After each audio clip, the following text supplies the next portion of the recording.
जय कार्ड सिद्ध। आजकल हम देखते हैं अनेक महापुरुष अध्यात्म ज्ञान का प्रबोधन कर रहे हैं।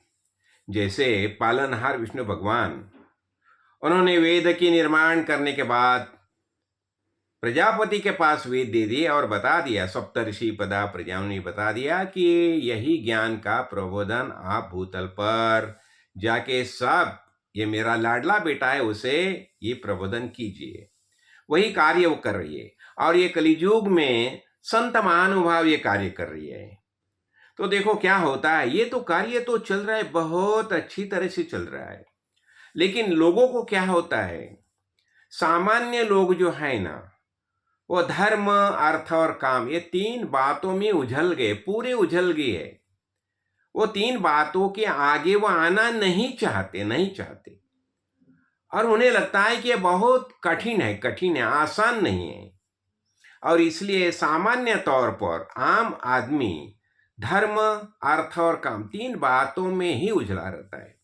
और मोक्ष के बारे में, यानी मैं आत्मा हूं, मुझे मुक्त होना चाहिए, संसार चक्र जो है वो संसार चक्र से मुझे बाहर आना चाहिए, ऐसी तमन्ना रख के सामान्य लोग रखते ही नहीं, ऐसी तमन्ना ही नहीं रखते। वो तो नहीं, जहां है वहां हम सुखी है, यानी ऐसा ये अज्ञान के कारण उनका ऐसा ये मनोभाव तैयार हो गया है। तो देखिए अभी ये कलियुग में तो संत महानुभाव कितना बड़ा कार्य कर रहे हैं। हमने देखा ना, अभी देखो ये पंढरपुर का वारी समझो, अनेक जगह वारी चल रही है, अनेक जगह। अभी ये मैं उत्तराखंड में देखता हूँ कावड़िया कर रहे हैं, सब कार्य कर रहे हैं। अनेक लोग संत महानुभाव उन्हें समझा रहे हैं, लेकिन तो भी ये जो निधिध्यास जो है, श्रवण मनन और निधिध्यास, ये तो होना ही चाहिए, लेकिन इसके तरफ लोग ज्यादा से ज्यादा लोग नहीं होते। तो देखो क्या होता है, ऐसे ऐसी समस्या निर्माण होती है। और देखो हमें तो पता चला कि श्रेष्ठ अंतरात्मा, सबसे श्रेष्ठ कौन है? अंतरात्मा ये सबसे श्रेष्ठ है, और वो कहाँ है? हमारे अंदर मौजूद है। तो ये श्रेष्ठ अंतरात्मा जो है, तो उसे पाने के लिए हमें कुछ ना कुछ कोशिश तो करनी चाहिए, प्रयास तो करना चाहिए। तो देखो क्या होता है, हमने देखा कि तुकाराम महाराज ने तो कितनी अभंग रचना की है, और उनके अभंग के बारे में अनेक प्रवचन में समझाए भी है। और देखो तुकाराम महाराज और समर्थ रामदास ये दोनों समकालीन थे। ये दोनों से शिवाजी महाराज जो है उनसे मुलाकात हो गई है दोनों की। हाँ, और ये समर्थ रामदास ने तो दासबोध ग्रंथ का निर्माण किया है, और उसने अनेक प्रकार का बहुत बड़ा कार्य किया है, अनेक मठ मंदिर का निर्माण किया है। ये पूरा भारत में उसने ये भ्रमण किया, भरत भूमि में भ्रमण करके वो समय की जो मुगल साम्राज्य था, तो उस समय की जो सोशल सामाजिक जो स्थिति थी उसका उसने बड़ी गौर से उसका अध्ययन किया है, और वही माध्यम से उसने दासबोध ग्रंथ का निर्माण किया है। वहां महाड़ के यहाँ शिवथरगढ़ में भी उन्होंने बहुत कुछ कार्य करके रखा है।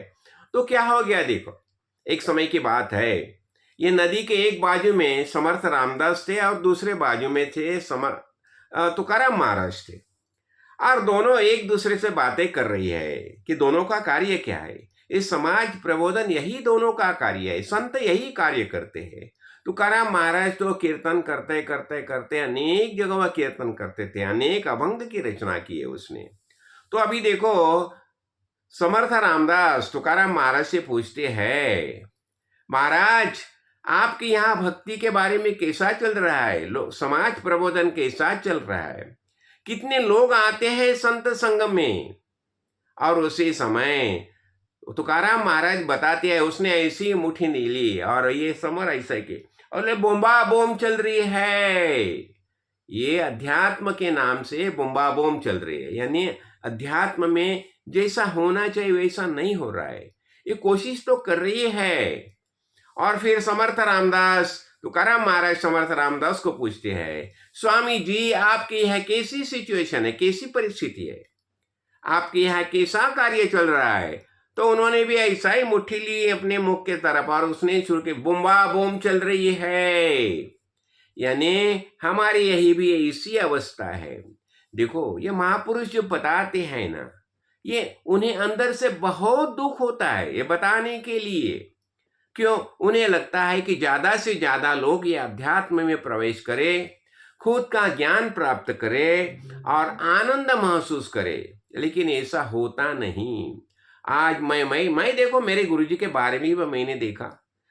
मेरे गुरुजी 97 उम्र थे उनकी, जब भी वो जहाँ जहाँ हमें लेके जाते, कहाँ कहाँ लेके जाते थे।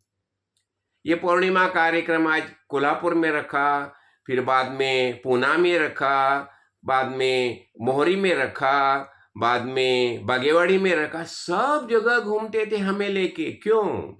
उनका एक ही उद्देश्य था कि जितना हो सके ज्यादा से ज्यादा लोगों तक ये ज्ञान का प्रबोधन हो जाए।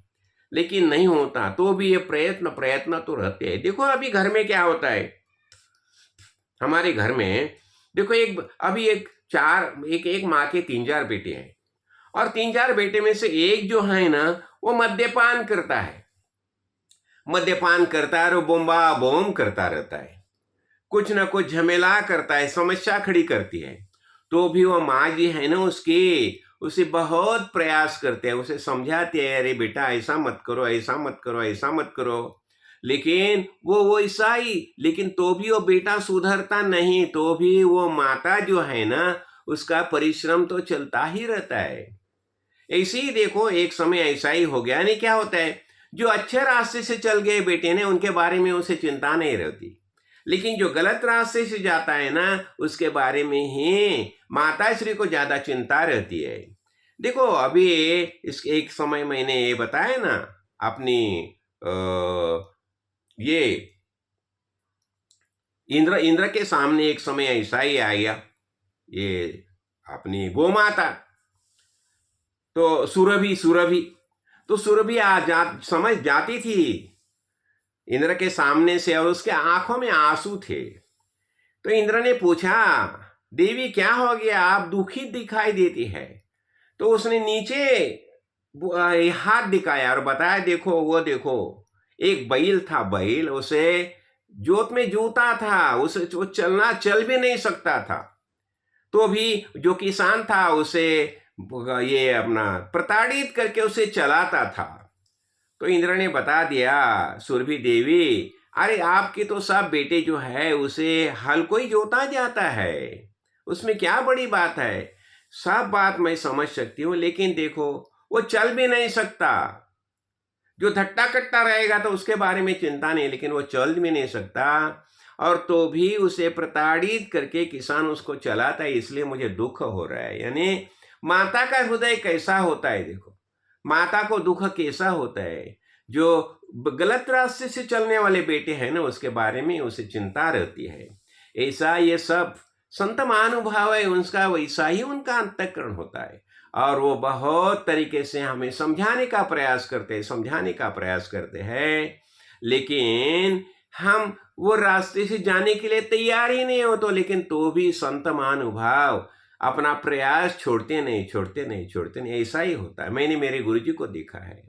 और ऐसे ही देखो, गुरुजी के आज्ञा के अनुसार हम तो ये कार्य कर रहे हैं। प्रयास एक ही है, जितना हो सके ज्यादा से ज्यादा लोग ये अध्यात्म का ये करे, श्रवण मनन निधिध्यास करे कम से कम, और उससे क्या हो जाएगा, उससे संतुष्ट हो जाएंगे, आनंद महसूस करेंगे। तो यही प्रयास रहता है, और ये करुणाकर भगवान जो है उसका यही प्रयास चलता रहता है।